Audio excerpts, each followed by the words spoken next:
Two of the most consumed and popular beverages in the world, tea and coffee.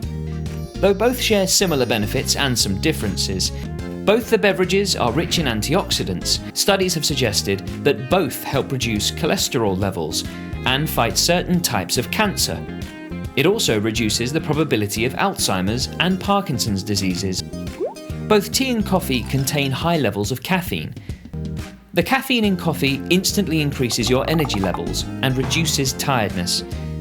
Tea, on the other hand, contains lower amounts of caffeine, but its prolific L-theanine invigorates the nervous system. Therefore, coffee is your answer if you're looking for an instant kick, and tea if you prefer a more soothing and calm energy boost. The bottom line is that both beverages, if consumed in moderation, are equally healthy.